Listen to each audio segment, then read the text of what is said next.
particularly if that tissue is already tender and sensitized. But I don't find that this will give you the best results out of the three that we're going to do.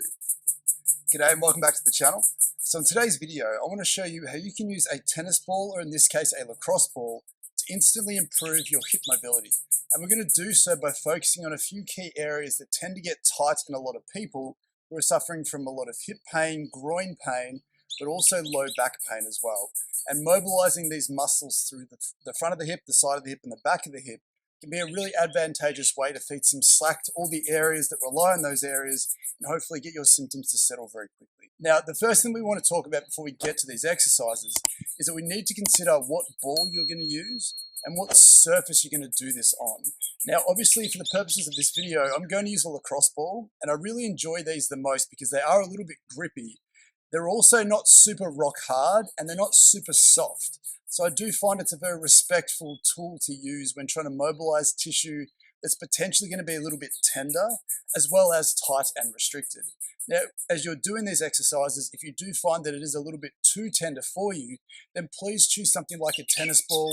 It's going to make this experience a lot more beneficial for you. If we go in and challenge this tissue and really dig in super deep and really work into something that's already feeling threatened and sore, then it's unlikely that that tissue is going to feel safe enough to give and respectfully release as quickly as we want it to. And there's also a risk that if you're jamming a ball into an area that's already tender and sore and threatened, then there's every chance that you might actually feel a little bit more tender the next day, or even flare up some of your symptoms if you're in genuine pain at the time of doing this exercise. Then it's unlikely you're going to get the most out of these exercises. So in this instance, harder doesn't necessarily mean better, but respecting how you feel generally means that things will progress a lot faster based on what you're trying to do. So the first thing we want to do with this is we're actually going to go through some of the tissue at the front of your hip.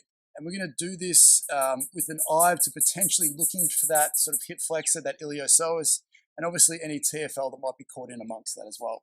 So what we're going to get you to do is, if you find the hip bone at the front of your hip, we're going to place the ball on that and then literally roll it straight into the middle. And this is more likely going to be where some of those tight hip flexors reside.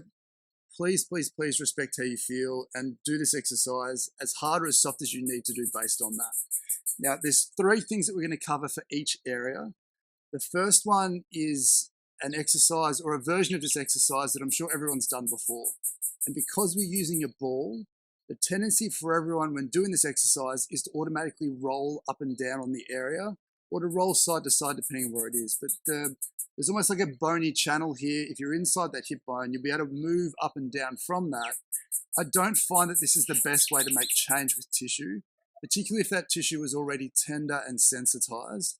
It feels more of a superficial gliding over those tissues. You can dig it in a little bit and do the same thing, but I don't find that this will give you the best results out of the three that we're going to do. Do the one that you feel gives you the best access to your tightness and potential tenderness, and the one that you feel gives you the most bang for your buck, that gives you the best results, the most mobility immediately after doing this exercise. So for me, I'm not a big fan of trying to roll up and down along this hip flexor or any other muscles in the hips. What I do like to do here is sometimes it's nice to sort of almost straighten your knee and lift your knee up off the ground a little bit, just to put your hip into some relative extension. And that might help you sort of find and expose some of this hip flexor tightness that you may not get if your knee's down on the ground. Similarly, if you're lying down flat and having a hunt around, you may not necessarily be able to get into this hip flexor tightness as well as you could, as if you are maybe more extended. Again, this is going to expose some of that hidden tightness that being flat doesn't, because again, you're going to get some more relative hip extension, but that hip flexor or the muscles at the front of the hip, some of them attach to the front of your spine. So by extending that spine, you're essentially lengthening that tissue, making it more obvious to find any of those restrictions that you might have. The second thing that we're going to do here is we're actually going to do some tensing, relaxing to get your brain and nervous system involved, to try and allow some of that tissue to give a little bit faster than just rolling up and down on the ball. When you find that spot that feels the most tight or the most restricted, try and tense everything up. So squeeze your abs, squeeze your butt cheek, tense your quads, push your knee down into the ground, tense all the muscles in the area, get your brain and nervous system involved. And what happens when you have a maximal activation and a maximal tensing, you get a maximal relaxation as well. What you might find is when you release that tension, you might find that the ball actually sinks deeper into that tissue than it did beforehand.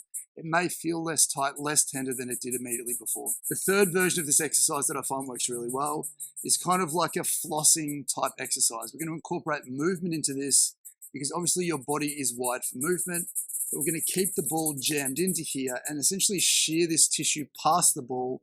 So we're going to hopefully allow some of that soft tissue to give and that connective tissue to sort of give and sort of mobilize a little bit better.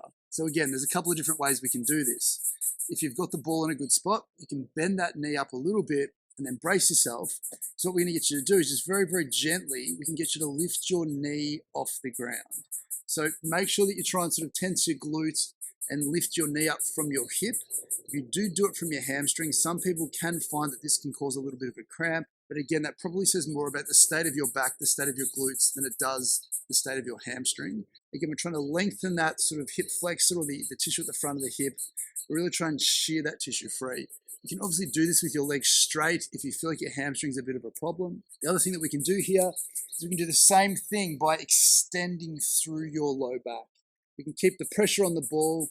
We can try and lengthen that tissue in a way that keeps the ball there, but respectfully shears that tissue free. Another way that we can do this is we can also rotate through the hip.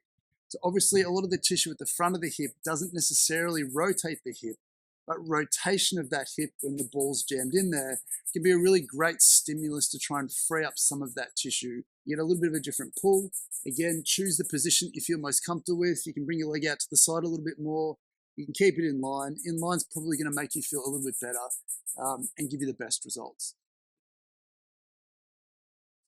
Now, the second part of this is we're going to locate some of the tight tissue at the side of the hip. Now, again, it doesn't matter what it is. This can be more of your TFL at the side. It can be some portion of those glutes, like your glute med, and obviously your glute max over the top. Doesn't really matter because we're going to go hunting regardless. So, same rules apply.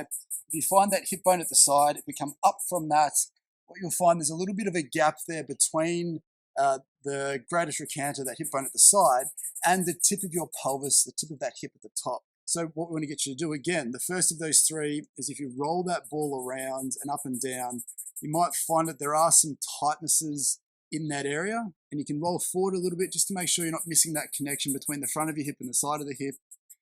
Make sure you're not missing anything here. You can do this with your legs straight. It's obviously going to help expose some of the tissue that's more at the front side of that side of the hip.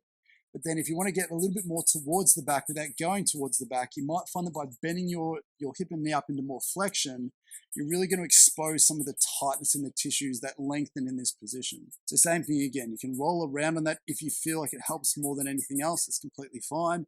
But taking cues from the previous example, ideally we want to find a spot that feels a little bit tight here. We want to tense that tissue up so you can push your foot down into the ground, squeeze your glutes at the side, tense up the tissue underneath that ball, hold that for 5 to 10 seconds, and then when you relax, you should feel like it sinks in a little bit deeper.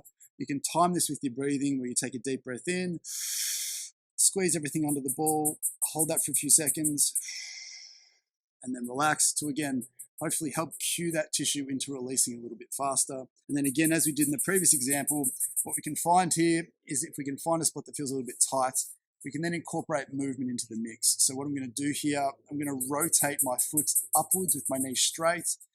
This is a really good way to really help lengthen some of the tissue at the side of the hip. Again, that sort of constant motion allows us to shear that free. We can do obviously more hip flexion and hip extension, bigger movements to really get that tissue to free up throughout the course of the range. And then also what we can get you to do is if you bend your knee up to about, your hip and knee up to about 90 degrees, by then lifting your knee up off the ground while keeping your foot on the ground, we should be able to then increase the amount of rotation that goes through that hip while keeping the same constant amount of gentle and respectful pressure through the ball to really try and shear that free. And then again, what you'll hopefully find here is you should hopefully find that automatically it does feel a lot looser than it did before. This time we want to place the ball basically where your back pocket would be. So if you find that hip bone at the side of the hip again, and go back in towards the back of that hip where that piriformis might be. If we go up and down from this point, we're also going to hit a lot of the hip external rotators, the deeper ones. Again, the names don't matter. All that matters is how you feel. Now, if you have your leg out straight, you might find that you can still hit some of the rotators in that deep hip at the back, but it's not until you really bend that hip up a little bit that you'll find that you can really expose some of that hidden restriction. So you might need to make sure that you're really exploring all the way up to the top of the bony ridge of your pelvis, and then all the way down basically to the base of your gluteal fold, or where the sit bone is, or the base of your butt cheek might be, all the way into basically your SIJ, or where your butt crack tends to be. That sort of square of tissue can get very tight. If you have low back pain, if your hips are stiff from sitting all the time, it can contribute to low back pain. It can also be one of the reasons why your groins are hurting if your hips stiff and you're having some back issues as well. So again, roll around on that if you feel comfortable. The other thing that we can get you to do again, of course, is if you find a spot that feels pretty juicy, and again, that piriformis muscle is sort of going to be in the middle of all of this.